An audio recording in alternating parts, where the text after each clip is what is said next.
Kineewuunyisa bwewuunyisa nti okutuuka olwaleero eitha amawulire ge sitalina okubeera nga poliisi tevangayo, okubeera nga gavumenti tevangayo. Mpa ekitiibwa omuntu awandiika ku lupapula ky'ayagala, kubanga kayogerera mu sekendi emu osobola okuwandika figa buli omu gy'atasobola kusoma, naye okukyusa omutima gw'omuntu omu kiyinza okukutwalira olunaku nga gukulemye.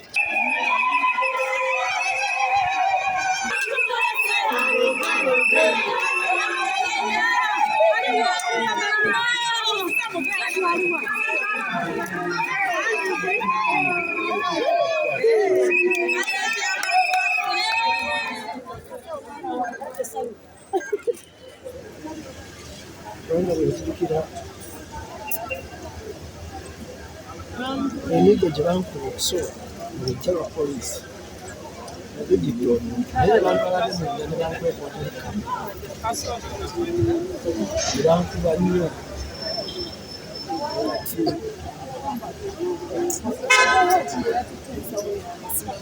Otunuulira ekyo kye nzijukirako neebaza Katonda oba kyali kiyinza okugyawo obulamu bw'omuntu ddala. Bwe navaawo okutegeera kwange ebyali Namirembe hospital saabimanya wabula nategeera okutuuka n'okulaba ekyuma kya CT scan nekiyita ennyo. Namala kuvaayo ne ntunuulira okutegeera kwange nti masawo, naye kyantuusa ekintwala mu ICU ennaku 3 Kampala hospital. Then ne nvaayo ne ŋŋenda banfalire n'agakaani. Okusooka mu byonna ntwala omusago n'okwebaza abasawo bonna kuva gye natandikira ku malwaliro ana. Bakoze kinene okulaba nga mbaawo. Ne neebaza abantu kubanga be bantwala mu ddwaliro. Naye nga kye nasinga okwewuunya ennyo okutegeera kwange n'omubbi wa booda bw'alaba owa poliisi aba amanyi nti alokoddwa. Naye ate nze poliisi yennyini nga ndi ku poliisi n'okutuuka olwaleero sifunangawo nsonga eri mu bwongo bwange yali eyinza okunkukusa oluyi lumu. Naye mbeera efaanana bwetyo simanyi Katonda kigendererwa kyalina mu kyo lwaki kyabeerawo n'abantu abakikola. Kubanga ntunuulira nti yakikola yali DPC yalidinga ekintu kino wendowooza as a professional police officer naye very professional, ng'ate n'abawo ne ba junior abaali bakola yansanga nabo nga bali professional. N'adduka okuva gye yava okuntuukirako ng'alindira abadde angoba nga nina kye mmubyeko. Era byonna simanyi kubanga bwe mutunuulira okutegeera kwe sikulabamu etuli nnyo, naye simanyi kiki ekyamukozesa ekyo. Naye biyinza okuba nga byali byabufuzi, nti bannabyabufuzi bamuwaga. Bannabyabufuzi bamuwaga bwe ndowooza, kubanga ekyo nkitunuulira nga omusajja oyo nabanga abeera soba, naye waliwo bannabyabufuzi abamuwaga n'afumutuka eyo oba aweereddwa nguzi oba bamugamba bigambo n'aleeta obusungu bwesitalabangako n'antuukako nga sigamba nti twayombyeko wadde omwezi gumu oba etaano emabega oba ku olwo twesozezaako. N'atuukira butuukizi mu kunsamba akunkuba n'alagira abasirikale patro bbiri ezaali zijjudde n'abapoliisi batandika okukuba, era n'ansanga ne munda n'ayongera okukuba obutaligamba nti it was a reflection but it was intention. N'atuuka n'okugamba nti mu mutwalo otali kamera. Ekintu ekyo kinneewuunyisa nnyo, wabula lwakuba nti beera sibaddeewo, waliwo ekirala kinneewuunya nti obulamu bwange bunene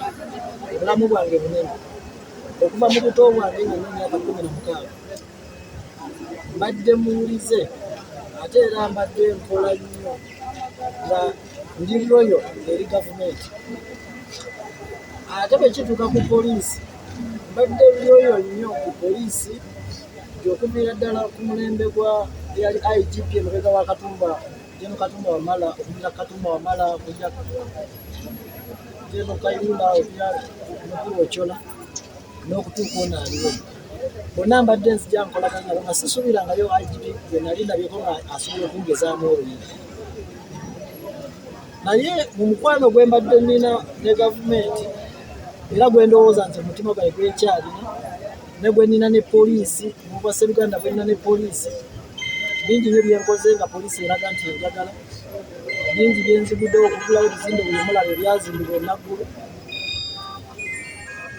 tuli basatu abaabiggulawo yali minisita wa internal affairs n'aggulawo ekimu n'asimba n'omuti Jeno Kayihura n'asimba ekirala nze n'ensimba ekirala n'enzigulawo ekizimbe kimu ekyali kiraga omukwano gwe nnina ne poliisi oguzibidde okumala ebbanga eddene kineewuunyisa bwewuunyisa nti okutuuka olwaleero eitha amawulire ge sitalina okubeera nga poliisi tevangayo okubeera nga gavumenti tevangayo obulamu bwange nandibaddemu nga nnina kye nnina naye obulamu bwange nabuwa gavumenti naddala eno ebigo binini era mbadde royal jail era obulamu bwange be bankuzizza naye kineewuunyisa nti ku ssaawa zino bayinza oba nga balyegaanyi oba sikimanyi okubeera nga sinnawulirayo nga ne bandibadde nga poliisi yeeyisa ku mubbi wa nkoko nga yamukubira ku poliisi nali nkibaddemu nga nkiraba nti bakutte omuntu omubbi w'enkoko ne bamukuba bwe kitasaanira naye n'abakulu ba poliisi ne bavaayo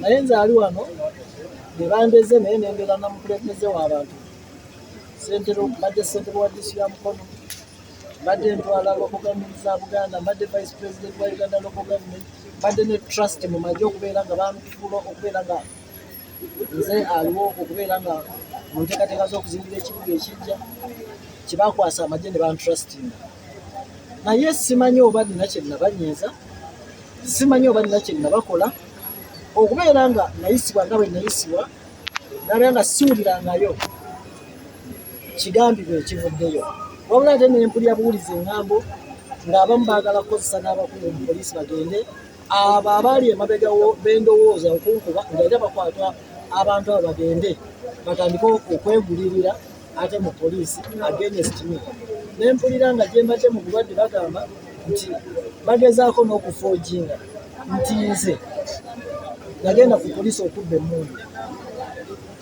eyagenda n'abakulembeze constituency gye neesimbye mu kubaka bwa palamenti ya Mukono municipality bwe nali ngenda ku poliisi nagenda ne chairperson w'enaali wa Mukono municipality nagenda ne chairperson wa enaali mu central division nagenda ne vice chairperson wa enaali mu central division nagenda ne vice wa municipality nagenda ne chairperson wa kawaida wa Natabwe nagenda ne chairperson wa wani wabagala chairperson wano twali bakulembeze nga tuvudde eri nga tugenze ku poliisi nga tulaba nafunye dda amawulire nga ne buvideo babunzindikidde dda nti bali benvuganya nabo batandise okukonayivinga ne poliisi okwagala okukwata registra w'eggoma bamukyusisa obululu nga bwe bakyusisa ow'emukono central division ne bwe baamala okubba obululu nze ndi wa byabufuzi era ndi w'amaanyi ate ffenna tumanyi nga bannamukono nze polling station gye nalonderako esinga okulonda ennyo gye nalonderako tewawera bantu 3 naye ne bakulaga nti baddidde obululu bwe baafuna ne babufuula 1000 ne babufuula 5 ebyalo 4 baafuna obululu 22,000 ebyalo 4 obululu 22,000 naye nga divisioni y'Emukono ekolebwa ebyalo 41 kyokka ate divisioni enamba ne bagiwangulira ku bululu 22,000 nga kitegeeza ebyalo 37 baafuna obululu ebitawera 2. Lwaki embeera efaanana bwetyo pate efuuse nga y'amateeka mugende mu kkooti ndi anaasinga okuwoza yasinga naye ng'ekintu kiri mu giraasi tusimba zirayini ne bw'okeera ku makya n'osimbula ennaku 2 otegeera ekituufu tunaabeera nga tuli mu kuzimba ekibiina n'ogamba nti mateeka anaasinga okuwoza ebyamateeka interpretation y'amateeka okulayini ze twasimba n'olemu okugenda okumanya ekituufu nga alwanirira pati okumanya nti twagenda mu kubeera mu kunoonya ani muzannya asingako okugenda okulwanirira pati ku sayidi endala ekyo nakyo ne kiba kyakwegayirira kyetaagisa nze ndowooza pate yavayo n'embeera egamba tusimbe layini kibeere transparent. Nekyali transparent eri mu muluka mwenda egikola mukono municipality wali omuluka gwe baatuwangula. Abantu bonna bakimanyi. Kati ekyo kyetaagisa kwegayirira bwegayiriza oba pate yevaayo. Nze Ssenyonga Andrew ku sayidi ya pate n'abantu be neesimba nawo kyali kitegeeza nti pate yandize nabuzi n'ensaba neŋŋamba nti Ssenyonga tukulabe jangu tuteekwa kuvuganyiza. Naye nakkiriza byonna ne mbiyitamu. Ne pate bwe nzija mu kamyufu kaagala kunzita. Najja mu kamyufu emabega banzigirayo emmundu. Akamyufu akaddako gwa ssente bwa disitulikiti y'Mukono abaana bange omu yasula mu Sikomula baamumenya nga bamukuba era abantu be bamu. Era nali mbagambye kanzija independent. Baali bantu ba pate ne baŋŋamba tojja independent. Nga mbagamba mbitya bitwala obulamu bwange. Era bwe nzize leero mbadde bitutte bwange. Honorable kati okomyewo ozaako kika. Nze nateekayo petition yange. Nawandiika ne mbagamba bye nasobola okuwandiika nabyogerera na ku kitanda nali Kampala hospital. Ne mbagamba naye ndi mulwadde. Naye nga nze manyi nti njogera n'abantu bannannyini kintu abakirumirirwa abateekwa okunoonyereza ne bwe mba siriiwo oba bali mu kunoonyereza naye okunoonyeza kuluddewo kubanga ekintu obutuufu bwakyo tebitwala nnaku bbiri. Nze nzijukira nali mu kalulu k'abavuka mu disitulikiti y'Mukono nga ne Buyigu ekyaliko ne Buvuma baakanoonyereza mu nnaku nnya ne bamanya ekituufu. Ne kano kamagomolola ameka 2. Naye kati otunuulya ekintu ekiri mu giraasi ennyo nga nakyo kiri awo tekinnaggwayo. Sinamanya sijja basalira musango lwaki naye nze kubanga enganze bataddemu okwesiga kantu nye bye bakola. Naye nze kigambo kimu kye nja okumanya kubanga kiri mu giraasi. Sijja kukeera ku makya mpa ekitiibwa omuntu awandiika ku lupapula ky'ayagala. Kubanga kayogerera mu sekendi emu osobola okuwandiika figa buli omu gy'atasobola kusoma. Naye okukyusa omutima gw'omuntu omu kiyinza okutwalira olunaku nga gukulemye. Kiba kitegeeza nti bannamukono bwe baba basalawo nga balina ekyo kye baagala. Nze saakeera ku makya ne neegatta n'abantu bali abafutiza nti bawandiise bye baagala ne ndeka respect y'abantu n'okusalawo kw'abantu.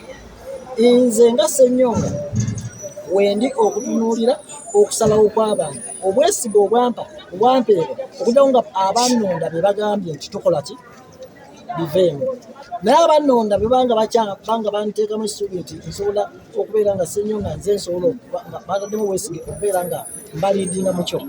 Awo oba bananzita oba banaakola batya nja kubeera ku sayidi y'abaki y'abantu. Okay, but brief oluzungu just